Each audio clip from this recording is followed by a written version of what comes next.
Good morning, ladies and gentlemen. My name is Napoleon, and today we're back with another Enlisted video, and today we're going to be talking about the Enlisted goal order suggestions, and this time we're going to be talking about the Italian tanks that Enlisted needs, because as of right now, Italy doesn't have a lot of tanks, or should I say, low-end tier tanks. But that said, without further ado, this video has been made possible for the friends at Discord, meaning if you haven't liked, subscribe, or joined Discord, I highly suggest that you do. But that said, let's get started.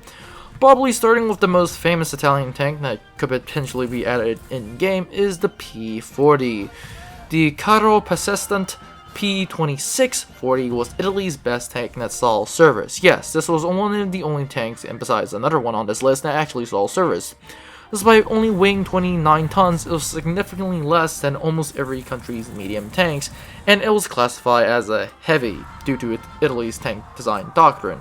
In the early 1940s, Italy was starting work on a 25-ton heavy infantry support tank that was intended to fight alongside the M-tanks. The recent Africa campaign showed the massive problem with the Italian production in hand, namely a lack of armor and firepower, prompting the army to make some changes, such as initial design of the P-75 due to the 75 short barrel M75-32 cannon was then changed to a long-barreled 75-34 cannon with high proficiency. The initial prototype was then powered by a 330 horsepower diesel engine, but was then changed to a traditional petrol-fueled engine due to unimpressive performance of the diesel engine, which forced the engineers to delay the program until the necessary modifications to the chassis and the body could be made to fit the petrol engine.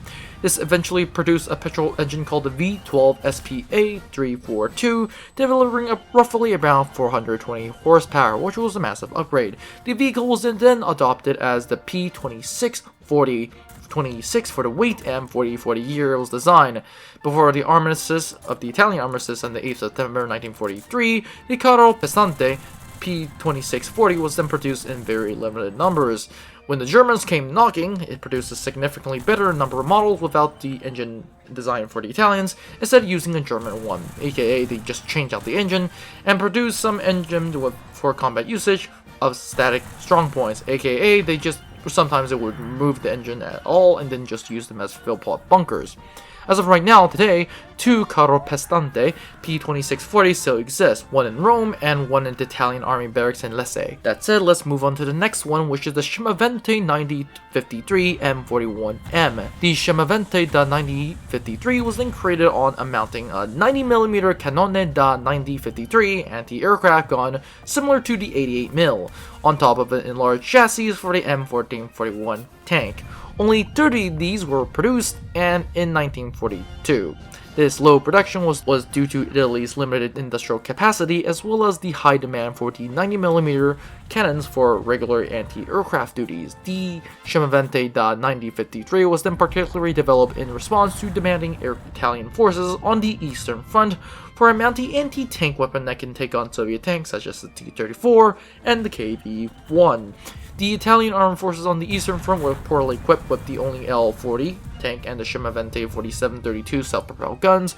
Neither had the power to even destroy or even hurt the Soviet tanks. However, no Shima Vente da 9053 was ever sent to the Eastern Front. Unfortunately, the major withdrawal of the Shima Vente da 9053 with many self-propelled guns of World War II was the open top and rear gunning compartment, which left the crew pretty much exposed to any small arms fire. In addition, the Shima Vente had little to no armor with the exception in major areas, and what armor it did have was pretty much non-existent. For example, a 50 cal can penetrate easily. Because of these vehicles were designed to operate far away from the enemy vehicles, not to subject to incoming fire, it was not considered a problem, aka it was designed to anti-tank roles. The small ammunition capacity of the variable, 8 rounds, was kind of also a problem, and this tank was pretty terrible. None were, like I said, sent to the Eastern Front, but in the North African campaign, the Shima Vente da 9053 was proved to be an effective weapon at long range. Notice how I say long range. The 24th Shima Vente 9053 saw service against the Allies in the Raggruppamento Shima Vente, which was stationed in Sicily during the Allied invasion in 1943. Following the alliance at Capizzi in September 1943, the few surviving Shima Ventes were then seized by the German army, which it had little to no value in the mountainous terrain of northern Italy. As a result, most of their careers were as long-range artillery pieces. But that said, let's move on to the Carro Armato MCR Sahariano. In the early 1941, the Italian army requested the Fiat and Astrando to develop a new profile of 16 to 16 tons of 17 or 18 short tons to counter the fast A-13 series tanks developed by Crusader. These were also known as the Crusader tanks, by the way. Fiat then began designing a project on June 1941 by creating mock-ups of the M1441 medium tank chassis, then inclining the armor planes to create a glacis blade similar to the T-34. The armor remained like other contemporary Italian tanks in the period, bolted rather than wielded because of Italy's economic financial situation.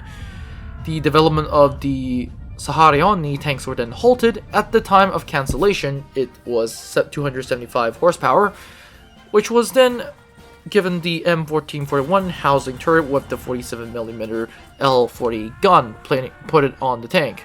There were other plans to refit it with a 75mm gun, such as the model of the Saharioni tanks as well, but the Saharioni was the first Italian tank to feature a torsion bar suspension system and a more robust, faster suspension system than the Leaves itself. Astrioni based the suspension on the British tanks encountered in North Africa and captured Soviet BT tanks in the Spanish Civil War. By the time of the project's cancellation, the design looked similar to their British contemporaries with the Crusaders, with a more notable looking profile, making the tank easier to conceal and difficult to hit. Several factors contributed to the project demise, such as the most biggest issue was the Carro Armato P40 heavy tank, because they needed more equipment for DAC, and license-produced foreign tanks such as the Czechoslovakian T-21 tanks, and most decisively, Italy's loss of Libya, which caused it no need for a fast tank, so that's interesting. That said, moving on the list, we have the Shima Vente 7546 M43. After the armistice in Tbilisi, signed in September 1943, the northern and central Italy fell under German control. This led to a system of new Italian armored vehicle for tank fighting role based on the Shima Vente da 105-25 self-propelled gun. As a result, the Shima Vente 7546 was named as the Sturmgeschütz M43 MIT 7546 by the Germans following the name conversion.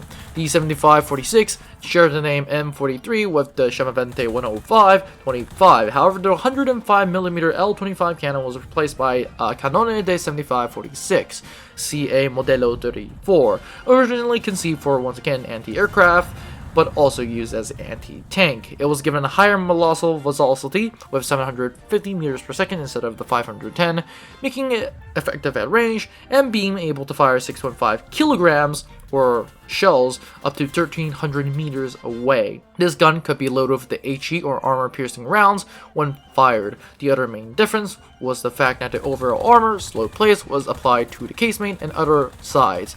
However, this 7546 is considered a real tank destroyer. That said, between 1944 and the end of the war, they only managed to produce 11 or 13 vehicles. All were deployed by the Wehrmacht with their standard camouflage adjusted with the Saharan khaki brown with the reddish brown and gray patches. That said, that is very unfortunate that only around 11 to 13 were made. But that said, let's move on to the final one on our list, and that is going to be the AB-43. In late 1941, the crews of the AB-41 armored tanks reported serious problems, as they should, because number one, the long-range reconnaissance vehicle suited for the desert in early 1942, the license of the lighter and faster AB-42 was then designed to replace the AB-41. However, that was cancelled, and that was because the Italian defeats in North Africa did not encourage the Italian designers. That said, a new vehicle was based on the AB-43 this time. Now, you might be wondering what the heck is going on, and the Italian designers came up with a brilliant plan.